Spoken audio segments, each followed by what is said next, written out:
We'd like to introduce you to a pretty awesome guy. One time he voiced some Gremlins, and he also voiced Salacious Crumb, Mark Dodson. Oh, that was killer. Thank you. You're going to have to send that to me so I can play it when I wake up every morning. We will definitely do that. What was your big break in voiceover acting? My big break came at Lucasfilm, and I made it known that I did voices. Not like, hey, I do, but I was doing, once in a while, something would slip out, and somebody would say, oh, that was a pretty good Popeye, or that was a pretty good... And a guy once said, you should let Ben Burt know. He does all the sound. You should let him know that you do voices. He's always looking for voices for creatures.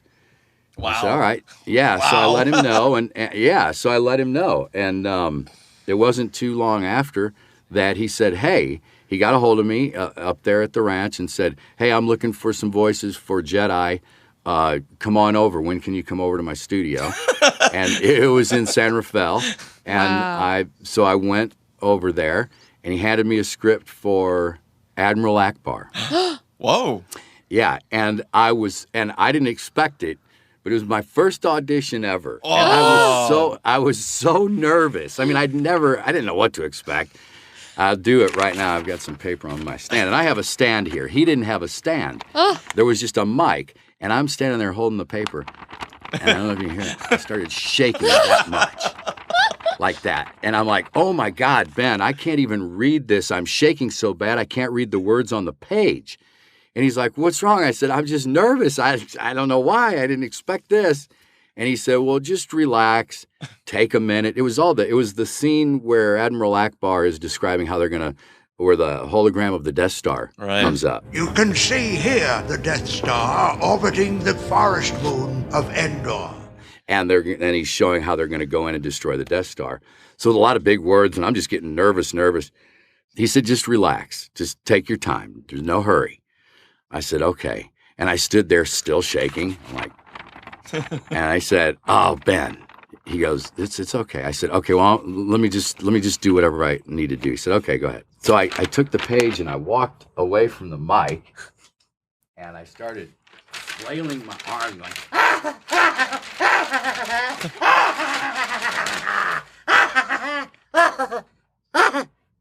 and I walked back up and I had stopped shaking. And I said, okay, all right, I think I'm ready. And Ben comes from around, he had a podium there in the room, and he comes from around, and he goes, no, hang on. And he walks up, he goes, give me that. And I handed him the script, and he starts walking away, and I'm thinking, oh man, I just offended Ben Burt. That was my one chance, and I have totally offended him. I'm done. He's going to get to that podium and say, now get out of here. Give me that hammer. Yeah. So he walks back up, and now I'm standing there with no copy in my hand, no nothing. And he turns around, he looks at me, he gets a little grin, and he says, you know what you just did over there? And I said, yeah.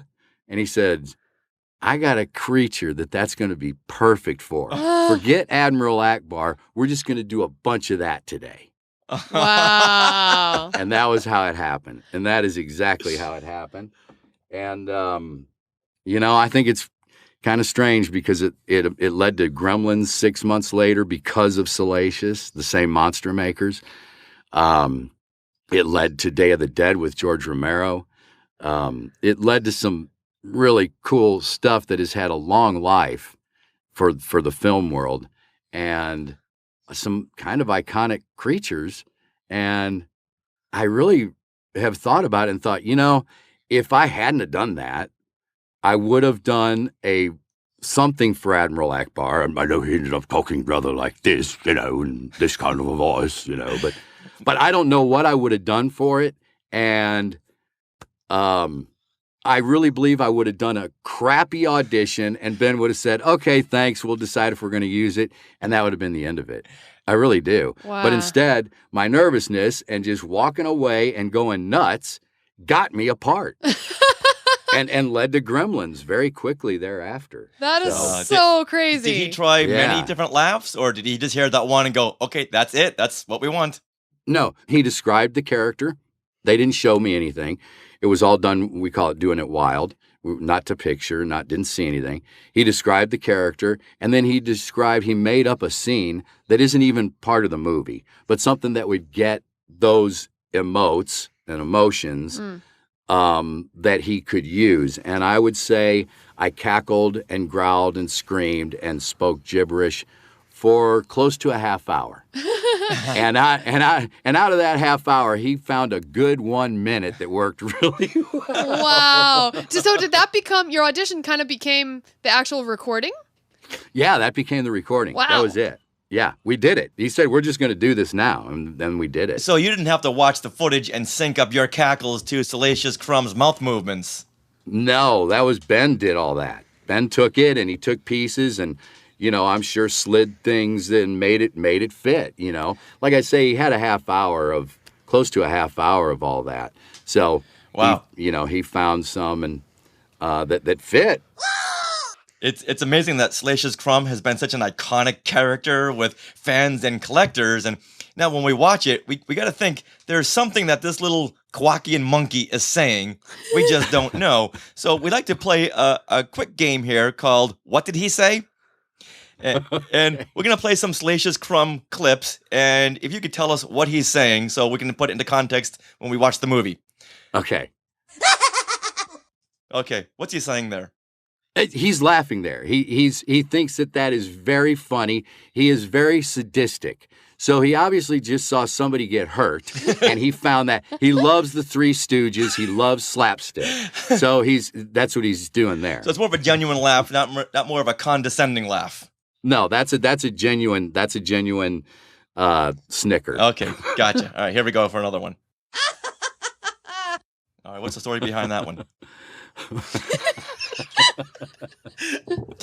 I'm seeing that more of a forced laugh from Salacious.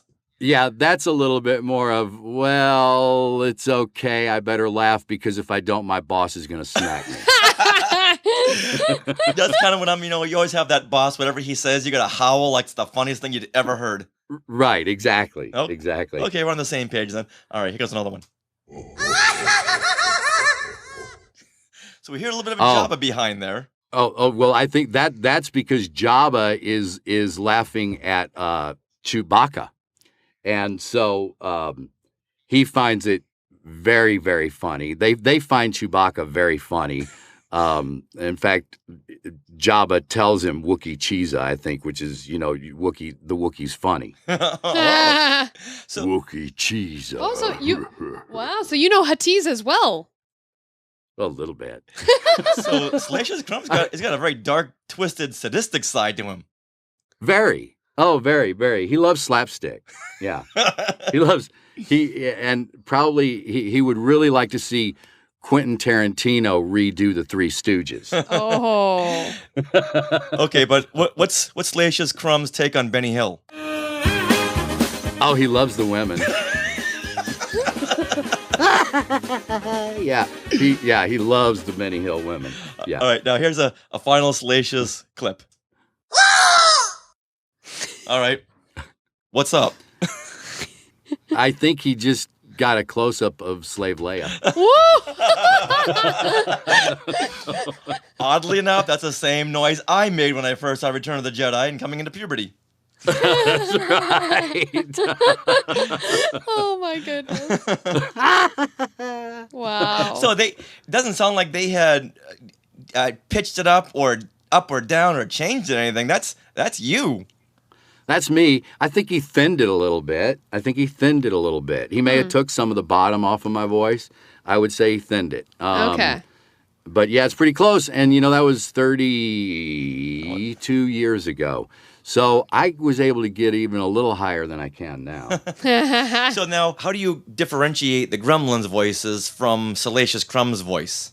Oh, the Gremlins were, that was done to picture. Oh, really? So, yeah, that was all done to picture.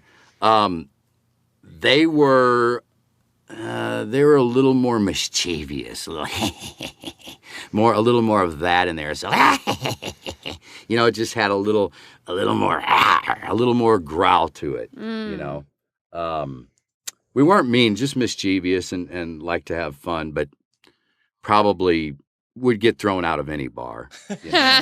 Apparently not in the one in Gremlins. Yeah, you threw the bartender Phoebe out. Cates kept serving them like Phoebe. Stop serving them drinks. Well, that's because there was no bouncer. If there'd have been bouncers in there, Why did she start serving them drinks? That's what I want to know. Well, I think she's afraid what's going to happen if she tries to 86 somebody out of, I think it's kind of like, I'm not going to tell these guys they can't have a drink.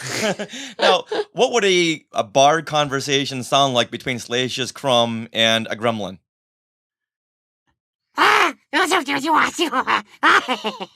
Yum, yum.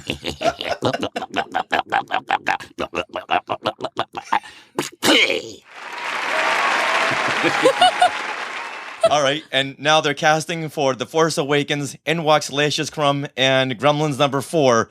What would each of them do to win the part over? They would drop to their knees and beg is what they would do. And what would that sound like?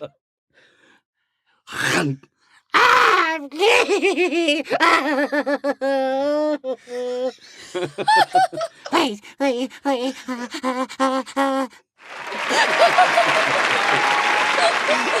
Oh, that's awesome. All right, now we've got a couple of Gremlins clips we want to play for you because having just seen it after waiting 32 years, I wanted to hear what some of these Gremlins are saying from Mark Dodson's point of view. Here we go.